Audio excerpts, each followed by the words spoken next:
கர்த்தருடைய சமூகத்திலே ஆண்டவரை ஆராதிக்கும்படியாக ஆண்டவருடைய பிரசன்னத்திலே காத்திருந்து அவருடைய சத்தத்தை அவருடைய வார்த்தைகளை கேட்கும்படியாக தியானிக்கும்படியாக நாம் வந்திருக்கிறோம். ஆண்டவருடைய நாம மகிமைப்படுவதாக. இப்படிப்பட்டதான ஸ்லாக்கியத்தை கொடுத்ததான ஆண்டவருக்கு முதலாவது நான் நன்றி செலுத்துகிறேன். அதே போல் நம்முடைய பாஸ்டருக்காகவும் நம்முடைய சபைக்காகவும் தேவனுக்கு நான் மிகுந்த நன்றி பலிகளை ஏறெடுக்கிறேன். இன்றைக்கு நாம் தியானிக்கும்படியாக எடுத்துக்கொண்டதான வேத பகுதி, வேத வசனம் நீதிமொழிகள் புஸ்தகம் 16வது அதிகாரம், நீதிமொழிகள் 16:32 வசனம். நீதிமொழிகள் 16வது அதிகாரம் 32வது வசனத்தை நாம் பார்க்கலாம். பலவானை பார்க்கிலும் நீடிய சாந்தம் உள்ளவன் உத்தமன். பலவானை பார்க்கிலும் நீடிய சாந்தம் உள்ளவன் உத்தமன். பட்டணத்தை பிடிக்கிறவனை பார்க்கிலும் தன் மனதை அடக்குகிறவன் உத்தமன். Better a patient person than a warrior, one with self-control than one who takes a city. இந்த வசனத்தை நாம் தியானிக்கும்படியாக இந்த நாளில் நாம் கூடி வந்திருக்கிறோம். இந்த வசனத்தை நான் தியானிக்கும் பொழுது இரண்டு முக்கியமான ஒரு வார்த்தைகளை இதில் நான் கவனித்தேன். A patient person, a self-controlled person. ஒரு பொறுமையான மனிதன், தன்னை அடக்கி கொள்ளுகிறதான, தன்னுடைய சுயத்தை அடக்கி கொள்ளுகிறதான ஒரு மனிதன். இதை பற்றி தான் இந்த வசனத்தில் நாம் காண்கின்றோம். அதையே நாம் தியானிக்கும்படியாக அதனுடைய ஆழங்களை கடந்து செல்வோம். பலவானை பார்க்கிலும் நீடிய சாந்தம் உள்ளவன் உத்தமன். பட்டணத்தை பிடிக்கிறவனை பார்க்கிலும் தன் மனதை அடக்குகிறவன் உத்தமன். இந்த உலகத்தின் பார்வையில் வெளிப்புறமாக இருக்கிறதான பலத்திற்கு அதிகமான ஒரு முக்கியத்துவம் கொடுக்கப்படுகிறது. இன்றைக்கு நம்முடைய உலகத்தை எடுத்து பார்த்தோம் என்று சொன்னால், எது ஒரு அதிகாரமிக்க ஒரு நாடு, எது ஒரு வல்லமையான நாடு அப்படின்னு சொன்னால், அவங்களுடைய டிஃபென்ஸ் சிஸ்டம், அவங்களுடைய ஆர்மி பவர் யாரிடத்துல ரொம்ப வலிமையாக இருக்கிறதோ அதுதான் மிகவும் சக்தி வாய்ந்த நாடாக இந்த உலகத்தின் பார்வையிலே பார்க்கப்படுகிறது. நாமும் கூட நிறைய நேரங்களில் நம்முடைய வாழ்க்கையில் பார்க்கும் பொழுது, யார் அதிகாரமிக்க உள்ள நபர், யார் ஒரு பராக்கிரமம் உள்ள நபர் அப்படி என்று பார்க்கும் பொழுது, வெளிப்புறமாக அவர்களிடத்தில் என்ன இருக்கிறது என்பதை குறித்து நாம் என்ன செய்கிறோம்? இந்த உலகத்தில் ஜனங்கள் அநேக நேரத்தில் அவர்களை பலவான்கள் என்று சொல்லுகிறதை நாம் பார்க்கின்றோம். ஆனால் வேதம் சொல்லுகிறதான காரியம் வெளிப்புறமாக இருக்கிறதான காரியங்கள் அல்ல, மனிதனுக்கு உள்ளாக இருக்கிற காரியங்களே அவனை பலவான் என்று சொல்லும்படியாக இந்த வசனம் சொல்கிறது. Better a patient person than a warrior. பலவானை பார்க்கிலும், ஒரு பெரிய வாரியரை காட்டிலும், ஒரு பெரிய சண்டை போடுகிறதான ஒரு பெரிய வீரனை காட்டிலும், ஒரு பொறுமையோடு நீடிய சாந்தத்தோடு இருக்கக்கூடிய ஒரு மனிதன் அவன் உத்தமனாக இருக்கிறான், அவன் பெட்டர் பர்சனாக இருக்கிறான் என்பதை இந்த வேதவசனம் நமக்கு சொல்லுகிறது. அதே போல பட்டணத்தை பிடிக்கிறவனை பாட்டிலும், ஒரு போர் செய்து ஒரு பெரிய பட்டணத்தையோ ஒரு ராஜ்யத்தையோ சுதந்திரிக்கிறதான ஒரு பெரிய ராஜாவை காட்டிலும் சுய அடக்கத்தோடு வாழ்கிறதான ஒரு மனிதன் அவன் மிகவும் உத்தமன் என்று சொல்லி இந்த வேதவசனம் நமக்கு சொல்லுகிறது. It teaches that character is greater than conquest. நம்முடைய குணாதிசயம் நாம் ஆளுகை செய்கிற காரியங்களை காட்டிலும் மிகவும் முக்கியமானது என்பதை நாம் பார்க்கின்றோம். நான் இதை பார்க்கும் பொழுது அப்படியே இதில் ஆப்போசிட் சைட் தான் எனக்கு யோசிக்க தோணுது. ஒருவேளை பொறுமை இல்லாத மனிதனாக, இதை ஏன் சொல்கிறேன்னு சொன்னால், நிறைய நேரங்களில் நாமளும் என்ன செய்கிறோம்? தவறி போகிறோம். நம்ம வசனங்கள் தெரியும், the fruits of the spirit எல்லாம் நம்மளுக்கு தெரியும், ஆவியின் கனிகள் எல்லாம் நம்மளுக்கு தெரியும். ஆனால் நிறைய நேரங்களில் தேவனுடைய பிள்ளைகளாக நாம் வாழ்ந்தால் கூட நாமும் அதில் என்ன செய்கிறோம்? குறைந்து போகிறோம், விழுந்து போகிறோம். அப்போ இது குறைந்து போகும் பொழுது அதனுடைய தாக்கங்கள் என்னென்னவாக இருக்கும்? ஒருவேளை இந்த வசனத்தில் சொல்லப்பட்டிருக்கிறது, நீடிய சாந்தம் உள்ளவன் உத்தமன். ஒருவேளை எனக்கு நீடிய சாந்தம் இல்லை, எனக்கு பொறுமை இல்லை, எனக்கு அப்படிப்பட்டதான ஒரு சுய அடக்கம் அல்லது ஒரு செல்ஃப் கண்ட்ரோல் எனக்கு இல்லை அப்படின்னா அதனுடைய இம்ப்ளிகேஷன்ஸ் என்ன, அதனுடைய தாக்கங்கள் என்னவாக இருக்கும் என்பதை நான் சில காரியங்களை உங்களிடத்தில் பகிர்ந்து கொள்ள விரும்புகிறேன். முதல் காரியம், இம்ப்ளிகேஷன்ஸ் ஆஃப் அ இம்பேஷன்ட் பர்சன். முதல் காரியம், அவர் தன்னிடத்தில் வரக்கூடிய ஆசீர்வாதங்களை என்ன செய்கிறார்? இழக்கிறார். முதல் காரியம், ஒரு பொறுமை இல்லாத மனிதன் தன்னிடத்தில் வரக்கூடிய ஆசீர்வாதங்களை இழக்கிறான் என்று சொல்லி பார்க்கின்றோம். வேதாகமத்தில் அதற்கு சாட்சியாக ஒரு சில வசனங்களை நாம் வாசிக்கலாம். 1 சாமுவேல் 10வது அதிகாரம் 8வது வசனம்.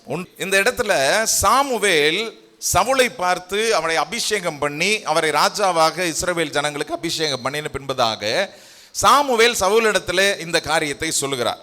என்ன சொல்லுகிறார்? நீ எனக்கு முன்னே கில்காலுக்கு இறங்கி போ, சர்வாங்க தகன பலிகளையும் சமாதான பலிகளையும் செலுத்தும்படிக்கு நான் உன்னிடத்தில் வருவேன். நான் உன்னிடத்தில் வந்து நீ செய்ய வேண்டியதை உனக்கு அறிவிக்கும் மட்டும் 7 நாள் காத்திரு என்றான். முக்கியமான வார்த்தை காத்திரு என்றான்.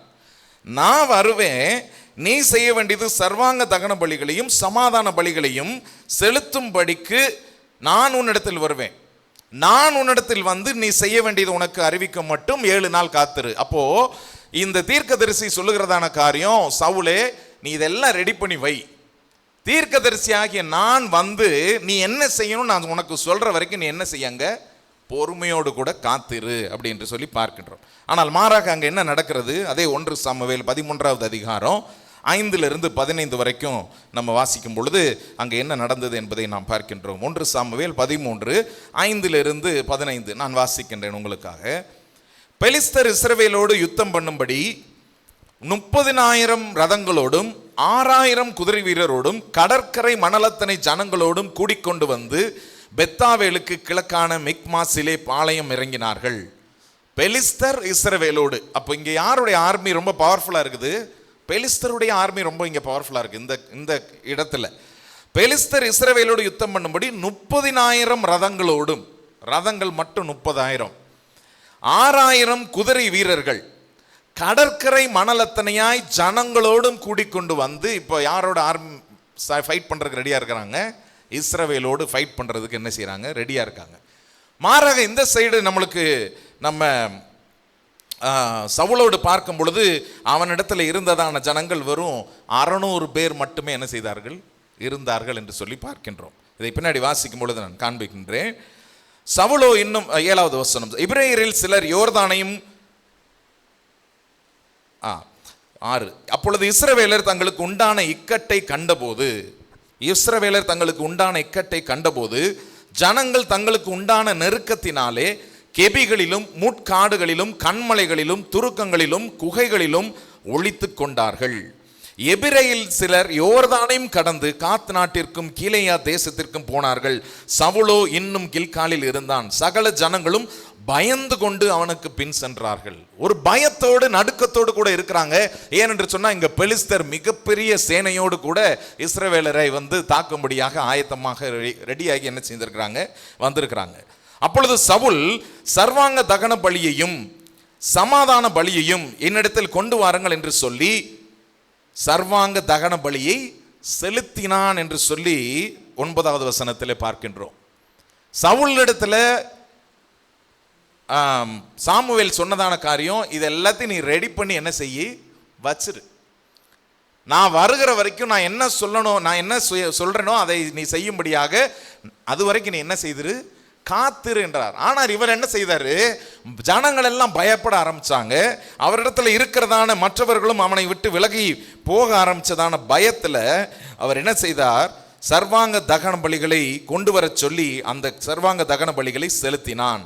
அவன் சர்வாங்க தகன பலியிட்டு முடிக்கிற போது இதோ சாமுவேல் வந்தான்.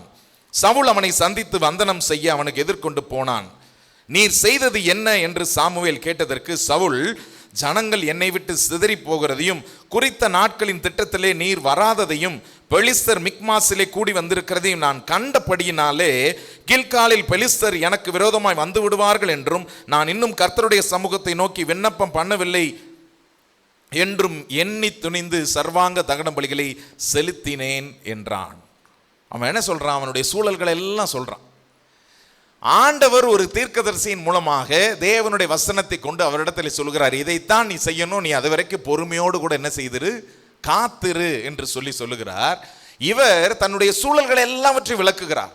என்னென்ன காரணத்தினால நான் இதை செய்தேன், நான் சர்வாங்க தகன பலிகளை என்ன செய்துட்டேன், ஆல்ரெடி ஐ ஆஃபர்ட், நான் எல்லாத்தையும் செலுத்தி விட்டேன், ஆனால் நான் செலுத்தினதுக்கு காரணம் என்ன அப்படின்னு சொல்லி நியாயமான சில காரணங்களை எல்லாம் அவர் அடுக்கி கொண்டு வந்தாலும் சாமுவேல் சவுலை பார்த்து சொல்லுகிறார். 13வது வசனம், புத்தியீனமாய் செய்தீர். ராஜாவை பார்த்து தீர்க்கதரிசி சொல்லுகிறதானவர்கள், புத்தியீனமாய் நீ என்ன செய்தீர், உம்முடைய தேவனாகிய கர்த்தர் உமக்கு விதித்த கட்டளையை கை கொள்ளாமல் போனீர். மற்றபடி கர்த்தர் இஸ்ரவேலின் மேல் உம்முடைய ராஜ்ய பாரத்தை என்றைக்கும் ஸ்திரப்படுத்துவார் அப்படின்னு தமிழ் வேதாகமத்தில் போட்டிருக்கு. ஆனால் ஆங்கில வேதாகமத்தில் இதற்கு அப்படியே ஆப்போசிட்டாக போட்டிருக்குது. இந்த டிரான்ஸ்லேஷனில் ஐ ஃபவுண்ட் சம் சேலஞ்சஸ் அங்கே. அதே ஆங்கில வேதாகமத்தில் நம்ம வாசிக்கலாம் அதை மாத்திரம். இங்கே ஒரு புத்தியீனமானதை செய்தீர், ஆண்டவர் விதித்த கட்டளையை நீர் கை கொள்ளாமற் போனீர். இஃப் யூ ஹேட், ஒருவேளை நீங்க கை கொண்டிருந்தீர்கள் என்றால், he would have established your kingdom over Israel for all time. உன்னை ராஜாவாக உன் வாழ்நாட்கள் எல்லாம் உன்னை என்ன செய்திருப்பார், அந்த இடத்துல ஏற்படுத்தி வைத்திருப்பார் அப்படின்னு சொல்லி ஆங்கில வேதாகமத்தில் பார்க்கிறோம். அப்போ இங்க he missed the blessing. He missed the blessing. அதனால இவர் எவ்வளவு ஆண்டு காலம், இவர் சில ஆண்டு காலம், எத்தனை ஆண்டு காலங்கள் எனக்கு தெரியல, ஆனால் கிட்டத்தட்ட ஒரு 30 ஆண்டு காலங்கள் மாத்திரம், 30 40 நினைக்கிறேன், சரியா தெரியல. பட் அந்த குறிப்பிட்ட ஆண்டுகள் மாத்திரமே அவர் ராஜ்யபாரம் செய்வதற்கு அவர் நியமிக்கப்பட்டார். என்ன காரியம், அங்கு பொறுமையா என்ன செய்யல, இருக்கல. அவர் பொறுமையை கடைபிடிக்காததுனால, தேவனுடைய வார்த்தைகளை சொல்லின தீர்க்கதரிசியினுடைய சத்தத்திற்கு அவர் பொறுமையை கடைபிடிக்காததுனால, தேவனுடைய வார்த்தையின்படி நடக்காததினால இது நடந்தது. 14வது வசனத்தை அதே போல நம்ம பார்க்கின்றோம். இப்போதோ உம்முடைய ராஜ்யம் நிலை நிற்காது. இப்போ நீ அரசாட்சி செய்து கொண்டிருக்கிற, இப்பொழுதோ உம்முடைய ராஜ்யம் என்ன செய்யாது, நிலை நிற்காது. your kingdom will not endure. கர்த்தர் தம்முடைய இருதயத்திற்கு ஏற்ற ஒரு மனுஷனை தமக்கு தேடி, அவனை கர்த்தர் தம்முடைய ஜனங்கள் மேல் தலைவனாய் இருக்க கட்டளையிட்டார். கர்த்தர் உமக்கு விதித்த கட்டளையை நீர் கை கொள்ளவில்லையே என்று சொன்னான். அப்போ he missed the blessing because he did not patiently wait. பொறுமையோடு கூட தேவனுடைய சத்தத்திற்கு அவர் கீழ்ப்படிந்து அடங்கி இராததினால அவருக்கு வர வேண்டிய ஒரு மிகப்பெரிய ஆசீர்வாதத்தை என்ன செய்து விட்டார், இழந்து விட்டார். இரண்டாவது, இந்த இம்ப்ளிகேஷன் ஆஃப் impatient person, பொறுமை இல்லாத சில நேரங்களிலே நமக்கு வரக்கூடியதான தாக்கங்கள் என்ன? இரண்டாவது, broken relationships. நம்முடைய உறவுகள் சில நேரம் நம்மளிடத்தில் பொறுமை இல்லை என்று சொன்னால் உறவுகளை நாம் இழக்க வேண்டியதாக இருக்கும். நீதிமொழிகள் 15வது அதிகாரம் 18வது வசனம், கோபக்காரன் சண்டையை எழுப்புகிறான், நீடிய சாந்தம் உள்ளவனோ சண்டையை அமர்த்துகிறான். கோபக்காரன் சண்டையை எழுப்புகிறான், நீடிய சாந்தம் உள்ளவனோ சண்டையை அமர்த்துகிறான். உறவுகளுக்குள்ளாக, நட்புகளுக்குள்ளாக, உறவினர்களுக்குள்ளாக சில நேரங்கள் நம்முடைய கோபங்கள் அதிகமாக வரும் பொழுது அது எதற்கு நேராக நம்மை கொண்டு செல்கிறது, கடினமான வார்த்தைகள், வாக்குவாதங்கள், கடைசியில் ஏதாவது சொல்லக்கூடாத வார்த்தைகளை சொல்லி அதன் மூலமாக உறவுகள் என்ன செய்கிறது, பிரிந்து போகிறது. அப்போது பேஷன்ஸ் இல்லாததுனால ஒரு இம்பேஷண்ட் பர்சனுடைய இரண்டாவது இம்ப்ளிகேஷன், ரிலேஷன்ஷிப்ஸ் மே பிரேக். மூன்றாவது ஒரு காரியம், நம்முடைய முடிவு எடுக்கும் திறனிலே நாம் தாழ்ந்து போகக்கூடிய வாய்ப்பு இருக்கிறது. நாம் பொறுமையற்றவர்களாக இருக்கும் பொழுது we make poor decision. நீதிமொழிகள் 19வது அதிகாரம் 2வது வசனத்தை நான் வாசிக்கின்றேன். ஆத்துமா அறிவில்லாமல் இருப்பது நல்லதல்ல, கால் துரிதமானவன் தப்பி நடக்கிறான். Desire without knowledge is not good. How much more will hasty feet miss the way. பொறுமை இல்லாமல் இருக்கும் பொழுது அது எப்படி நம்ம துரிதமாக, அறிவில்லாமல் சில நேரங்களில் வேதவசனம் சொல்லுகிறது, ஆத்துமா அறிவில்லாமல் இருப்பது நல்லது அல்ல, ஆத்துமா அறிவில்லாமல் இருப்பது நல்லதல்ல, கால் துரிதமானவன் தப்பி நடக்கிறான் என்று சொல்லி வேதத்திலே நாம் பார்க்கின்றோம். இந்த இடத்திலே நம்ம சில உதாரணங்களை நம்ம பார்க்கும் பொழுது ஏசா யாக்கோபனுடைய சூழல்களை நாம் கடந்து நம்ம பார்க்கலாம். ஆதியாகமம் 25வது அதிகாரம், ஆதியாகமம் 25வது அதிகாரம் 29லிருந்து 34 வரைக்கும். ஏசா வெளியிலிருந்து களைத்து வந்தபோது யாக்கோபு கூழ் சமைத்து கொண்டிருந்தான். அப்போ இங்கே என்ன நடக்குது, நம்மளுக்கு எல்லாருக்கும் தெரிஞ்சதான சம்பவம். ஏசா பசியோடு இருக்கிறான், களைத்து போய் இருக்கிறான், அவனுக்கு தேவை இப்போ ஏதாவது ஒரு சாப்பிட்றதுக்கு ஏதாவது ஒரு ஆகாரம். ஆனால் இங்கே அவனுடைய சகோதரன் யாக்கோபு சமைத்து கொண்டிருக்கிறதை பார்க்கின்றான். அப்போ அவன்கிட்ட போய் கேட்குறான், எனக்கு சாப்பிட்றதுக்கு ஏதாவது ஆகாரம் கொடுன்னு. உடனே தக்க சமயம் பார்த்து யாக்கோபு சொல்கிற, உன்னுடைய அந்த சேஷ்ட புத்திரத்தை எனக்கு எடுத்துக்கிறது, பர்த் ரைட், ஃபர்ஸ்ட் சன் அப்படிங்கிறது, அந்த பர்த் ரைட்டை நீ எனக்கு என்ன செய்ய, விற்று போடு. இன்றைக்கு நம்மளுக்கு ஒருவேளை அந்த ஃபர்ஸ்ட் சன்னுக்குள்ள பர்த் ரைட் என்ன ஏதுன்றது நம்மளுக்கு ஒரு பெரிய வித்தியாசம் இல்லாமல் இருக்கலாம். அன்றைய காலகட்டங்களில் இந்த ஃபர்ஸ்ட் பர்த் ரைட் என்பது எப்படிப்பட்டதான ஆசீர்வாதங்களை உடையதாக இருந்தது. தன்னுடைய தகப்பனுடைய அந்த சொத்துல, அந்த இன்ஹெரிட்டன்ஸில் 2 பங்கு இந்த முதல் மகனுக்கு என்ன செய்யப்படும், கொடுக்கப்படும்.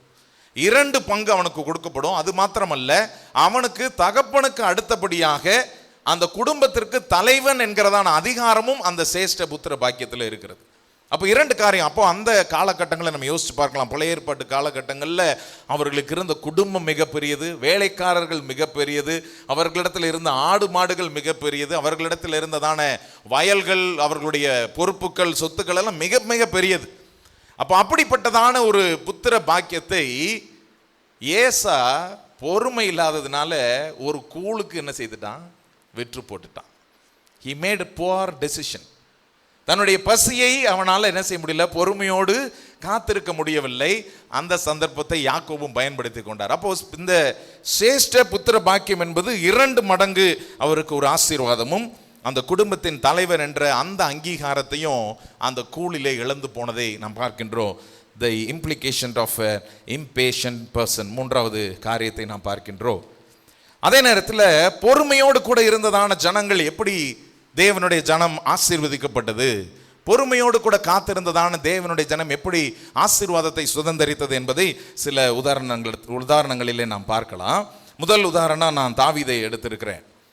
தாவீதினுடைய 1 சாமுவேல் 16 நம்ம பார்க்கும் பொழுது தாவீது ராஜாவாக அவர் அபிஷேகம் பண்ணப்பட்டார்.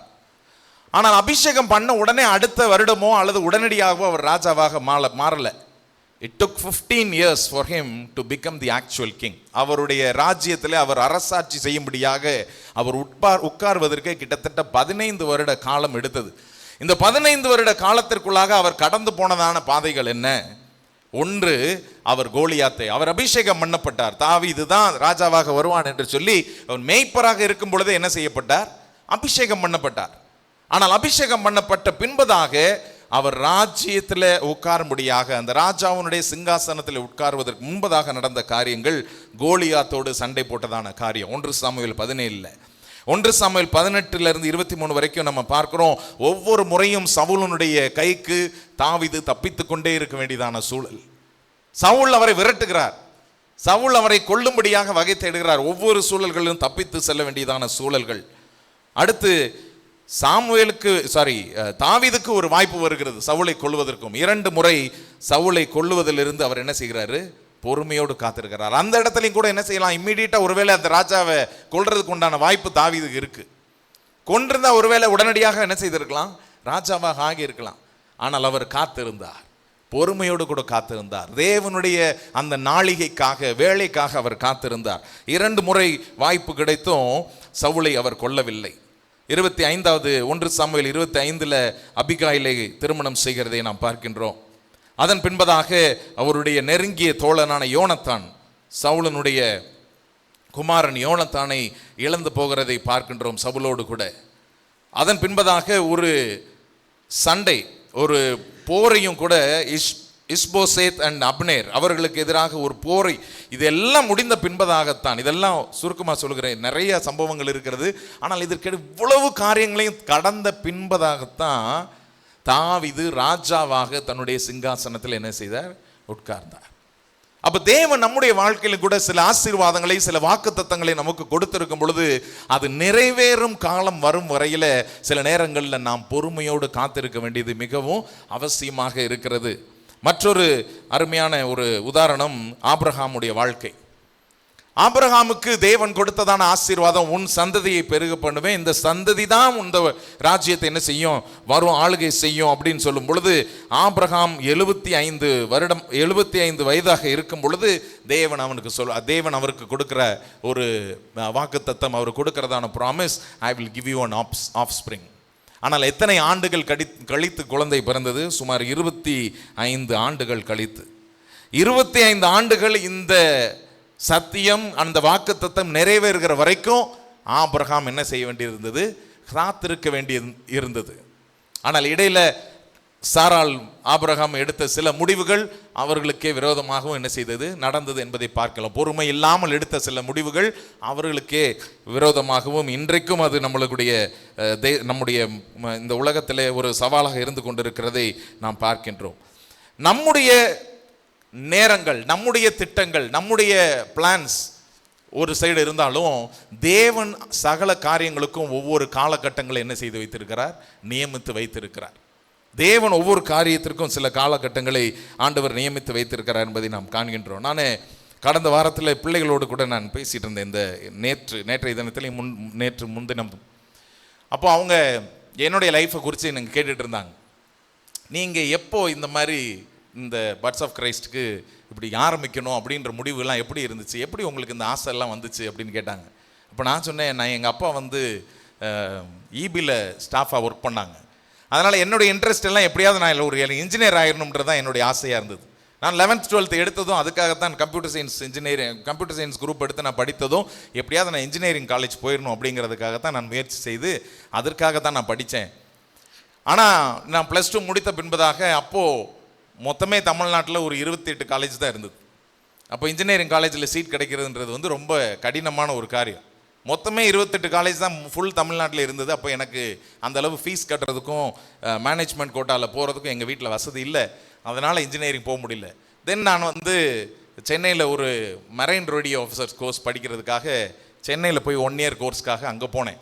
ஆனால் நான் அங்கே போன பிறகு தெரிஞ்சது, கோர்ஸ் ஜாயின் பண்ண பிறகு தான் தெரிஞ்சது இந்த கோர்ஸ் நம்மளுக்கு ஒத்து வராது. ஏன்னா அங்கே நடத்தி கொண்டிருந்ததான ஃபேக்கல்ட்டிஸே பார்த்தீங்கன்னா எக்ஸாம் எழுதிட்டே இருக்காங்க, எங்களோட சேர்ந்து ஸ்டூடெண்ட்ஸோட சேர்ந்து இன்னும் எக்ஸாம் எழுதிட்டு இருக்காங்க. எத்தனை வருஷமாக எழுதுறீங்கன்னா 5 வருஷமாக எழுதுறேன், 6 வருஷமாக எழுதுறேன். நாங்கள் ஒரே வருஷத்தில் முடிவு பண்ணி போயிடுச்சு அப்படின்னு சொல்லிட்டு நான் திரும்ப வந்துட்டேன். அதன் பின்பதாக தேவன் எனக்கென்று என்ன நியமித்து வைத்திருந்தார் என்பதை என்னால் என்ன செய்ய முடியல, அந்த நேரத்தில் அறிந்து கொள்ள முடியவில்லை. அதனால் பல வேலைகள், மார்க்கெட்டிங்கில் இருந்தேன், சேல்ஸில் இருந்தேன், அப்புறம் ஒரு கார்மெண்ட்ஸ் கம்பெனியில் போயிட்டு ப்ரொடக்ஷன், ஷர்ட் ப்ரொடக்ஷனில் அதில் வேலை செய்தேன். இப்படி பல வேலைகள் எல்லாம் செய்து கடைசியில் என்னுடைய அண்ணனோட நண்பர்களோட சேர்ந்து ரியல் எஸ்டேட் ஆரம்பித்து அதில் நல்லா ரொம்ப ஒரு வருஷத்தில் பயங்கரமாக வந்தது, அடுத்த ஒரு வருஷத்தில் பயங்கரமாக போயிடுச்சு. பல சவால்கள் எல்லாம் கடந்து வரும் பொழுது அந்த நெருக்கத்தின் நேரத்தில் தான் தேவன் என்ன செய்தார், என்னை வேறு பிரித்து அழைத்தார். சில சம்பவங்களை, சில குறிப்பாக சொல்லணும்னு சொன்னால், ஒரு சண்டே ஸ்கூல் நாங்கள் ஒரு கிராமத்தில் போய் மதுரையில் எடுத்துக்கிட்டு இருக்கும் பொழுது ஒரு சிறு குழந்தை, ஒரு பெண் குழந்தை அழுது கொண்டிருந்தா, 10 வயசு குழந்தை.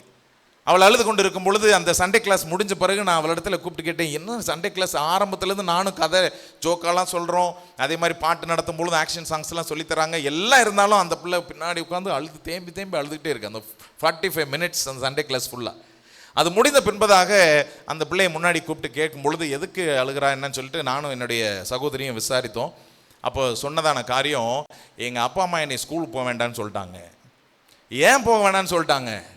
10 வயசு, நீ 5th standard தான் படிக்கிறேன், நான் 5th தான் படிக்கிறேன். எங்கள் அப்பா அம்மா ஆனால் ஸ்கூலுக்கு போகக்கூடாதுன்னு நிறுத்திட்டாங்க. ஏன் நிறுத்திட்டாங்க? ஏன்னா எங்கள் வீட்டில் ஒரு புது பாப்பா பிறந்திருக்குது, அதுக்கு இப்போ தான் 6 மாதம் ஆகுது. அந்த பாப்பாவை பார்த்துக்கிற பொறுப்பு எங்கள் அம்மா என்கிட்ட கொடுத்துருக்குறாங்க. அப்போ தான் எங்கள் அம்மாவும் அப்பாவும் வேலைக்கு போக முடியுமா, ஸோ நான் அந்த குழந்தைய பார்த்துக்கிறதுக்காக என்னை ஸ்கூல்லேருந்து நிறுத்திட்டாங்க. அவங்க அம்மா அப்பாவை கூப்பிட்டு எவ்வளவோ பேசி கன்வின்ஸ் பண்ணி பார்த்தோம். அவங்க ரொம்ப ஸ்ட்ராங்காக இருந்துட்டாங்க. இல்லைங்க நீங்கள் பேசிட்டெல்லாம் போயிடுவீங்க, இந்த பிள்ளை ஸ்கூலுக்கு அனுப்பிச்சிடுவோம், என் பிள்ளை யார் பார்த்துப்பா, நாங்கள் இருந்தால் தான் 3 பிள்ளைங்க இருக்காங்க மொத்தம், எல்லாருக்கும் சாப்பாடு நான் கொடுக்க முடியும். அவங்க ஒரு கூலி வேலை செய்யக்கூடியதான நபர்கள். அந்த பிள்ளையினுடைய அழுகை ரொம்பவே என்ன அன்னைக்கு ரொம்ப பாதிச்சது என்னுடைய இருதயத்தை. ஏன் இந்த குழந்தைக்கு அவளுக்கு ஆப்பர்ச்சுனிட்டி இருக்குது, எல்லாம் இருக்குது, ஆனால் ஃபைனான்ஷியல் பிரச்சனைகள், அவங்களுடைய குடும்பத்தினுடைய சூழல்கள், அதனால் இந்த பிள்ளைக்கு ஸ்கூல் போக முடியல. அப்போ அந்த குழந்தையினுடைய இருதயத்தில் எவ்வளவு ஒரு வேதனை இருக்கும் என்பதை அன்றைக்கு நான் உணர்ந்தேன். அது ஒரு டேர்னிங் பாயிண்ட். இப்படிப்பட்ட குழந்தைகளை, திக்கற்ற பிள்ளைகள், போய் ஒரு பேரண்ட் இருக்கும் பொழுதே இந்த நிலைமை என்று சொன்னால், ஒருவேளை தகப்பன் இல்லை, அந்த குடும்பத்திற்கு ஒரு பிரெட் வின்னர் 2 பேருமே இல்லை, ஒரு தாய் தகப்பன் 2 பேருமே இல்லைன்னா அப்படிப்பட்ட குழந்தைகளுடைய நிலைமை எப்படியா இருக்கும் அப்படிங்கிறது குறித்து யோசித்து ஆராய்ச்சி செய்யும் பொழுது தான் நிறைய இன்டர்நெட் ரிசர்ச், புக்ஸ் அதெல்லாம் வாசிக்கும் பொழுது அந்த காலகட்டங்களில் எனக்கு இப்படி HIV AIDS-னால நிறைய குழந்தைகள் தாயையும் தகப்பனையும் இழந்து கொண்டு இருக்கிறாங்கன்ற அந்த ஸ்டாட்டிஸ்டிக்ஸ்லாம் வாசிக்க ஆரம்பித்தேன். UNAIDSன்றதான அந்த நிறுவனத்தினுடைய வெப்சைட்டில் நிறைய காரியங்களை படிக்க ஆரம்பித்தது. அதன் பின்பதாக தொடர்ந்து அதுக்காக நான் ஜெபம் பண்ணும் பொழுது தான் ஆண்டவர் இந்த வசனத்தை கொடுத்தார்.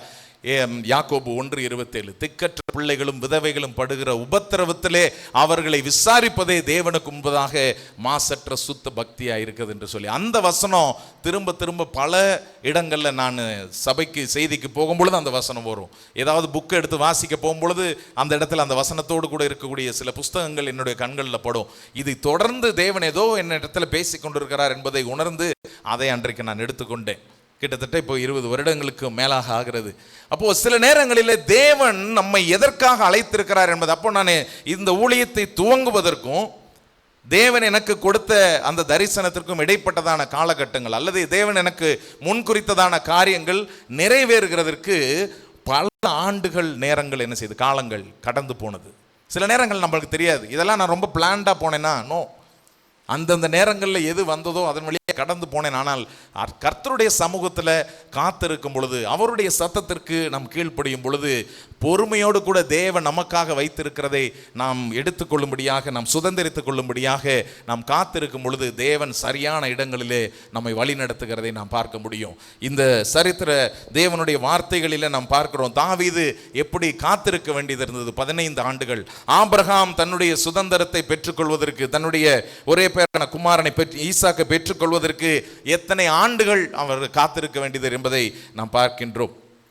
இந்த பொறுமையான மனிதனுக்கு தேவன் கொடுக்கிறதான சில ஆசீர்வாதங்கள், நேரம் இல்லாததுனால கொஞ்சம் விரைவாக நான் சொல்லி முடிக்கின்றேன். பொறுமையான மனிதனுக்கு தேவன் கொடுக்கிறதான சில ஆசீர்வாதங்கள், தேவன் கொடுக்கிறது, he gives wisdom in decisions. நாம் எடுக்கக்கூடிய முடிவுகளில் நாம் பொறுமையாக இருக்கும் பொழுது தேவன் நமக்கு ஞானத்தை கொடுக்கிறார் என்று நாம் பார்க்கின்றோம். நீதிமொழிகள் 14:29 சொல்லுகிறது, நீடிய சாந்தம் உள்ளவன் மகா புத்திமான். whoever is patient has great understanding. மகா புத்திமானாக இருக்கிறான். முற்கோபியோ புத்தி இனத்தை விளங்க பண்ணுகிறான். இந்த நேரத்தில் பார்க்கக்கூடியது சில ஆசீர்வாதங்கள். இரண்டாவது, he receives reward from the Lord. he receives reward from the Lord. கலாத்தியர் 6வது அதிகாரம் 9வது வசனம், நன்மை செய்கிறதில் சோர்ந்து போகாமல் இருப்போமாக, நாம் தளர்ந்து போகாதிருந்தால் ஏற்ற காலத்தில் நாம் அறுப்போம். நன்மை செய்கிறதிலே நாம் சோர்ந்து போகாமல் தொடர்ந்து நம்ம செய்யக்கூடியவர்களாக இருக்கும் பொழுது ஏற்ற காரியத்திலே தேவனிடத்திலிருந்து ஆசீர்வாதத்தை நாம் சுதந்திரிப்போம். ஒரு பொறுமையான மனிதனுடைய வாழ்க்கையில் அவனுடைய உறவுகள் எல்லாம் சமாதானத்தோடு கூட இருக்கின்றது. பொறுமையான மனிதனுடைய வாழ்க்கையில் சண்டை சச்சரவுகளை நீக்கவும், அது நமக்குள்ளாக ஒற்றுமையும் ஒரு ஹார்மனியும் உண்டாக்குவதற்கு இந்த பொறுமை நமக்கு உதவி செய்கிறது. 4வது ஆசீர்வாதமாக நான் பார்ப்பது, நம்மளுடைய சோதனையான காலகட்டங்களிலே பொறுமை நமக்கு வலிமையை கொடுக்கிறது. நம்முடைய சோதனையான காலகட்டங்களிலே பொறுமை நமக்கு வலிமை கொடுக்கிறது. Patience gives endurance in suffering and shapes our character. யாக்கோபு 1:4வது வசனத்தை நான் வாசிக்கிறேன். யாக்கோபு 1வது அதிகாரம் 4வது வசனம், நீங்கள் ஒன்றிலும் குறைவுள்ளவர்களாயிராமல், நீங்கள் ஒன்றிலும் குறைவுள்ளவர்களாயிராமல் பூரணராயும் நிறைவுள்ளவர்களாயும் இருக்கும்படி பொறுமையானது பூரண கிரியை செய்ய கடவுது. நீங்கள் ஒன்றிலும் குறைவுள்ளவர்களாய் இராமல் பூரணராயும் நிறைவுள்ளவர்களாயும் இருக்கும்படியாக. அப்போ பொறுமை நம்மை பூரணப்படுத்துகிறது, பொறுமை நம்மை நிறைவுள்ளவர்களாக மாற்றுகிறது. அந்த பொறுமையானது நமக்குள்ளாக பூரண கிரியை செய்கிறது என்பதையும் நாம் இதிலே காண்கின்றோம். நான் சொன்னபடி இந்த வசனத்தில் நீதிமொழிகள் 16:32 நம்ம வாசிக்கும் பொழுது, பலவானை பார்க்கிலும் நீடிய சாந்தம் உள்ளவன் உத்தமன். 2வது பகுதி, பட்டணத்தை பிடிக்கிறவனை பார்க்கிலும் தன் மனதை அடக்குகிறவன் உத்தமன். இப்போ 2வது நான் பார்க்கிறதான தலைப்பு செல்ஃப் கண்ட்ரோல், தன்னுடைய சுயத்தை அடக்குகிறதான ஒரு மனிதன். நீதிமொழிகளையும் புதிய ஏற்பாடையும் நம்ம இந்த செல்ஃப் கண்ட்ரோலை வைத்து நம்ம பிரித்து பார்க்கும் பொழுது, நீதிமொழிகள் நமக்கு இந்த சுய கட்டுப்பாடு, நமக்கு ஞானத்தையும் பாதுகாப்பையும் வலிமையும் கொடுக்கிறது என்பதை பார்க்கின்றோம். இந்த சுய கட்டுப்பாடு அல்லது செல்ஃப் கண்ட்ரோல் நமக்கு ஞானத்தையும் பாதுகாப்பையும் வலிமையும் கொடுக்கிறது என்பதை நீதிமொழிகள் நமக்கு எடுத்து காண்பிக்கிறது. புதிய ஏற்பாடுல நம்ம பார்க்கும் பொழுது, தீத்து எழுதினதான அந்த நிருபத்தில் 2வது அதிகாரம் 11-12 பார்க்கிறோம், that's a mark of spirit filled living. ஒரு ஆவியினாலே நிரப்பப்பட்டதான ஒரு வாழ்வு தான் இந்த சுய கட்டுப்பாடு என்பதை தேவன் அந்த இடத்துல நமக்கு காண்பிக்கின்றார். வசனத்தை மாத்திரம் நான் வாசிக்கிறேன். தீத்து 2:11-12, ஏனெனில் எல்லா மனுஷருக்கும் ரட்சிப்பை அளிக்கத்தக்க தேவ கிருபையானது பிரசன்னமாகி, நாம் அவபக்தியையும் லௌகிக இச்சைகளையும் வெறுத்து தெளிந்த புத்தியும் நீதியும் தேவ பக்தியும் உள்ளவர்களாய். நம்ம எப்படிப்பட்ட ஒரு ஆவியினாலே நிரப்பப்பட்ட ஒரு வாழ்க்கை, நாம் தெளிந்த புத்தியும் நீதியும் தேவ பக்தியும் உள்ளவர்களாய் நாம் வாழும்படியாக உங்களுக்கு உதவி செய்கிறது. ஆங்கில வேதாகமத்தில், for the grace of God has appeared that offers salvation to all people. It teaches us to say no to ungodliness and worldly passions. It teaches us to say no to ungodliness and worldly passions, and to live self-controlled, upright and godly lives in the present age. இந்த தற்கால காலத்தில் நாம் தேவனுக்கு முன்பதாக ஒரு சுய கட்டுப்பாடுள்ள ஒரு வாழ்க்கை, ஒரு நீதியுள்ள வாழ்க்கை, ஒரு தேவனுடைய பிரசன்னத்தோடு தேவ பக்தியோடு வாழ்கிறதான ஒரு வாழ்க்கை வாழ்வதற்கு இந்த சுய கட்டுப்பாடு நமக்கு உதவி செய்கிறது என்பதை பார்க்கின்றோம். ஒரு மனிதனுக்கு சுய கட்டுப்பாடை அவன் இழக்கும் பொழுது அவனுக்கு ஏற்படக்கூடியதான சில பிரச்சனைகள் அல்லது ஏற்படக்கூடியதான சில காரியங்கள், அவன் எப்படிப்பட்டவன் என்பதை வேதம் நமக்கு சொல்லுகிறது. முதல் காரியம், he is exposed to attacks. Self control இல்லாம, சுய கட்டுப்பாடு இல்லாம தன்னுடைய மனதில் தோன்றுகிறதையெல்லாம் செய்கிறதான மனிதன், he is open to every attack of temptation, anger, lust, greed or pride. He is open to every attack of temptation, anger, கோபம், இச்சை, பேராசை மற்றும் பெருமைக்கு அவன் இலகுவாக இருக்கிறான். அப்படிப்பட்ட ஒரு தாக்கத்திற்கு அவன் லகுவாக இருக்கிறான் என்று பார்க்கின்றோம். நீதிமொழிகள் 29:11 வாசிக்கும் பொழுது, fools give full vent to their rage, but the wise bring calm in the end. அவன் நீதிமொழிகள் 29:11, மூடன் தன் உள்ளத்தை எல்லாம் வெளிப்படுத்துகிறான். மூடன் தன் உள்ளத்தை எல்லாம் வெளிப்படுத்துகிறானா, he gives full vent to their rage. அவன் உள்ளத்துல என்ன தோன்றுகிறதோ, என்ன செய்யணும் தோன்றுகிறதோ அதை எல்லாவற்றையும் செய்வதற்கு அவன் என்ன செய்கிறான், வேகமாக போகிறான். ஏன்னா அவனிடத்துல சுய கட்டுப்பாடு இல்லை என்பதை பார்க்கின்றோம். நம்ம இதில் பார்க்கும் பொழுது எப்படி இந்த சுய கட்டுப்பாடை நாம் கடைபிடிக்கலாம், biblical practice of self control, இது எப்படி நம்ம சுய கட்டுப்பாடை பண்ணால், இது ஒரு மனிதனுடைய சுய கட்டுப்பாட்டில் நம்முடைய ஓன் சக்தியில் இதை என்ன செய்ய முடியாது, நம்முடைய சொந்த பலத்தில் இதை நம்ம செய்ய முடியாது.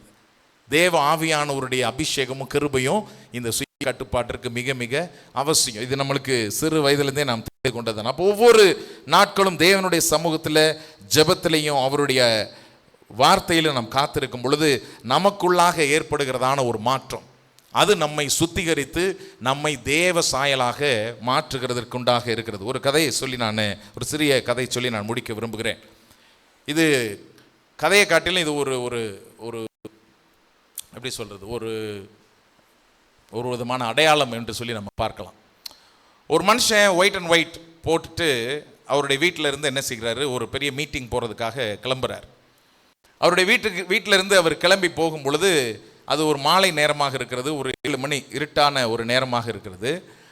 அப்போது வெளியில் பயங்கரமான மழை பெய்ய ஆரம்பிச்சிருது. அவர் வீட்டிலேருந்து வெளியில் கிளம்பும் பொழுது மழை பெய்யுது, கரண்ட்டும் போயிடுது. அவர் வெளியில் கிளம்பிட்டார், ஆனால் அந்த மீட்டிங்க்கு போக வேண்டியது இருக்குது. அதனால் அவர் பாதி தூரத்தில் கிளம்பிட்டார். கிளம்பின பிறகு இந்த மழையில் நனைய வேண்டிய சூழல் ஆயிடுச்சு. அவர் நடந்து போகிற ரோடில் தார் ரோடெலாம் இல்லை, மண் ரோடு. ஸோ அவர் வேகமாக நடக்க அவருடைய அந்த ஒயிட் அண்ட் ஒயிட் ட்ரெஸ்ஸில் எல்லா சேர் இதெல்லாம் என்ன செய்யுது, அவர் மேலே அடிக்குது. இதெல்லாம் அடித்து முடிகிறது. அவரை போகிறாரு, ரொம்ப சேர் ஆயிடுச்சு. இனி அந்த மீட்டிங் எப்படி போக முடியும் அப்படின்றது தெரியல. ரொம்ப சூழலானோடனே திரும்ப என்ன செய்கிறாரு, வீட்டுக்கு வர்றார். இப்போ வீட்டில் இருட்டாக இருக்குது. இவர் வீட்டுக்குள்ளே நுழையிறாரு. கொஞ்சம் நேரத்தில் கரண்ட் வருது. இப்போ அவர் சுவிட்சை போட்டு தன்னுடைய வீட்டுக்குள்ளே அந்த லைட் வெளிச்சத்தில் பார்க்கும் பொழுது தன்னுடைய ட்ரெஸ்ஸில் இருக்கிற அழுக்கள் எல்லாம் என்ன செய்கிறாரு, அவர் பார்க்குறார். இப்போ அந்த மனுஷன் செய்யக்கூடியது என்ன அப்படின்னா, வெளிச்சம் வந்த உடனே தன்னுடைய ஆடையில் இருக்கக்கூடிய, தன்னுடைய அந்த பேண்ட் அண்ட் ஷர்ட்டில் இருக்கக்கூடிய அந்த கரைகள், அந்த செம்மண் அழுக்கு, அந்த தண்ணியிலேருந்து வந்ததான எல்லா, அந்த ரோட்டிலேருந்து வந்ததான எல்லா அழுக்கும் ஒட்டி இருக்கிறத பார்க்குறார். இப்போ அதை எடுத்து என்ன செய்யணும், அவர் வாஷ் பண்ணணும். அப்போ அவர் அதை எடுத்து என்ன செய்கிறாரு, அந்த சோப்பை போட்டு ஒன்றொன்னா என்ன செய்கிறாரு, வாஷ் பண்ணுறாரு. எங்கெங்கெல்லாம் அழுக்கு ஒட்டி இருக்குது, எங்கெங்கெல்லாம் இருக்குது, எங்கெல்லாம் கரை ஒட்டி இருக்குது அப்படிங்கிறத எல்லாம் என்ன செய்கிறாரு, பார்த்து அதை ப்ரஷ் பண்ணி என்ன செய்கிறாரு, தேய்ச்சி எடுக்கிறாரு. இதை எப்படி இதை ஒப்பிட்டு நான் பார்க்கிறேன் என்று சொன்னால், நமக்குள்ளாக தேவனுடைய அன்பை நம்ம ருசித்த பின்பதாக, தேவனுடைய அன்பை நம்முடைய வாழ்க்கையில் நம்ம ஏற்றுக்கொண்ட உடனே உடனடியாக நாம் அப்படியே என்ன செய்கிறது இல்லை, பரிசுத்தவான்களாக நாம் மாறுகிறது அல்ல. நாம் நீடிய பொறுமை நமக்கு வேணும், அல்லது இந்த சுய கட்டுப்பாடு வேணும், அல்லது இந்த கலாத்தியர் 5வது அதிகாரத்தில் சொல்லப்பட்டிருக்கிற அந்த ஆவியின் கனியாகிய அன்பு, சாந்தம், சந்தோஷம், இச்சை அடக்கம், நீடிய பொறுமை, இதெல்லாம் ஜென்டில்னஸ், கைண்ட்னஸ், இதெல்லாம் நமக்குள்ளாக ஆவியின் கனியாக வர வேண்டும் என்று சொன்னால், அது நம்ம என்றைக்கு ஆண்டவரை ஏற்றுக்கொண்டோமோ அடுத்த நாளே அது என்ன செய்கிறது இல்லை, வருகிறது அல்ல. ஆனால் என்றைக்கு நாம் ஆண்டவரை ஏற்றுக்கொண்டோமோ, என்றைக்கு அவருடைய வெளிச்சத்திற்குள்ளாக வந்தோமோ, அப்போ தேவன் நமக்குள்ளாக இருக்கிற இந்த கரைகளை, இந்த அழுக்கை நமக்கு என்ன செய்கிறாரு? இந்த மனிதனுக்கு காண்பித்த மாதிரி காண்பிக்கிறார். அப்ப இந்த மனிதன் செய்ய வேண்டியது, தன்னுடைய மேல் இருக்கக்கூடியதான கரை, எனக்குள்ளாக பொறுமை இல்லாத தன்மை இந்த விஷயத்துல இருக்கிறது, அல்லது நான் முற்கோபியாக இருக்கிறேன், அல்லது நான் பொய் சொல்லுகிற ஒரு மனிதனாக இருக்கிறேன், அல்லது நான் சூழலுக்கு ஏற்றபடி என்னை மாற்றிக்கொள்ளுகிற ஒரு மனிதனாக இருக்கிறேன், அப்படிங்கிறது எல்லாம் கொஞ்ச நாள் ஒன்றன் பின் ஒன்றாக இந்த வேத வசனத்தை அந்த மனிதன் ஜெபித்து வாசிக்க வாசிக்க இதெல்லாம் கர்த்தர் அவனுக்கு என்ன செய்கிறார்? வெளிப்படுத்துகிறார். இந்த ஒவ்வொரு கரையும் நம்ம என்ன செய்கிறோம்? சோப்பை போட்டு நம்ம இடத்திலிருந்து நீங்கும்படியாக நம்ம பிரஷ் போட்டு என்ன செய்கிறோம்? எல்லாத்தையும் துவைக்கிறோம். அப்போ ஒரு நாள் வரும், நம்ம எல்லாரும் பூரணராகும்படியாக. நம்ம யாக்கோபு 1:4 பார்த்தோம், நீங்கள் ஒன்றிலும் குறைவுள்ளவர்களாயிராமல் பூரணராயும் நிறைவுள்ளவர்களாயும் இருக்கும்படி பொறுமையானது பூரண கிரியை செய்ய கடவுது. அப்போ நாளுக்கு நாள் நாம் தேவனுடைய சமூகத்தில் காத்திருக்க அவருடைய வார்த்தையிலே நம்ம தியானிக்க, அந்த வார்த்தைகள் நம்ம என்ன செய்கிறது? சுத்திகரிக்கிறது. அந்த வார்த்தைகள் நமக்குள்ளாக இருக்கிற கரைதிரை நீங்க நம்ம என்ன செய்கிறது?